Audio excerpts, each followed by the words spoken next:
మాజీ మంత్రి కొడాలి నానికి బిగ్ షాక్ తగిలింది.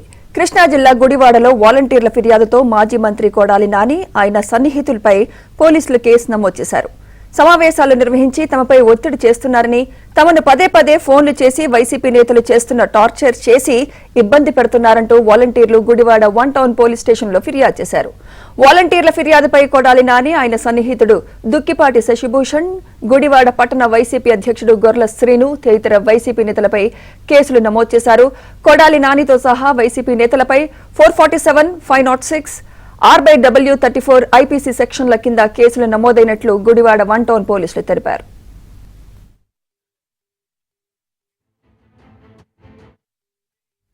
ఇదే అంశంపై లేటెస్ట్ అప్డేట్స్ మా ప్రతినిధి పూర్ణ అందిస్తారు. పూర్ణ, మాజీ మంత్రి కొడాలి నాని అలాగే అతని సన్నిహితుడు ఎవరైతే దుగ్గుబాటి శశిభూషణ్ ఉన్నారో వాళ్ళపై కేసులు అయితే నమోదని చెప్పవచ్చు. ఎందుకంటే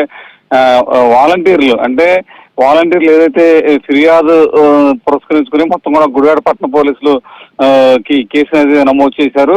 ఏదైతే వాలంటీర్లని రాజీనామా చేయాలంటూ అటు కొడాలి నాని, దుక్కిపాటి శశిభూషణ్ అలాగే గోర్ల సీను ఏదైతే వైఎస్ఆర్ పార్టీ గుడివాడ పట్టణ అధ్యక్షుడు ఎవరైతే గోర్ల సీను ఉన్నాడో ఆయన మరో ఇద్దరి మీద కూడా కేసు నమోదు చేసినట్టు కూడా పోలీసులు తేటతెల్లం చేశారు.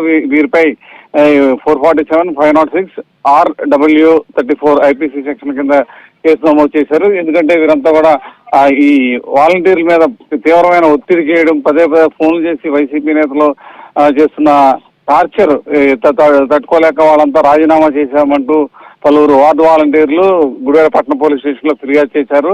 అయితే ఎవరైతే ఫిర్యాదు చేశారో వాళ్ళందరికీ కూడా రక్షణ కల్పించాలంటూ కూడా స్థానిక టీడీపీ నేతలు కూడా చెప్పిన పరిస్థితి నెలకొంది. ఎందుకంటే వారికి కూడా వైసీపీ నాయకుల నుంచి బెదిరింపు ధోరణి వచ్చే అవకాశం ఉంది, బెదిరింపులు పాల్పడే అవకాశం ఉంది. కావున వాళ్ళు కూడా సరైన భద్రత కల్పించాలంటూ కూడా కొంతమంది టీడీపీ నేతలు పోలీసులు అయితే విజ్ఞప్తి చేసిన పరిస్థితి నెలకొంది. ఎవరైతే ఈ బెదిరింపులకు పాల్పడ్డారో మాజీ మంత్రి కొడాలి నాని, దుక్కిపాటి శశిభూషణ్, గుడివాడ పట్టణ అధ్యక్షుడు వైసీపీ అధ్యక్షుడు గోర్ల సీను తదితరుల మీద ఈ కేసు నమోదు చేసి పోలీసులు అయితే దర్యాప్తు చేస్తున్నారు.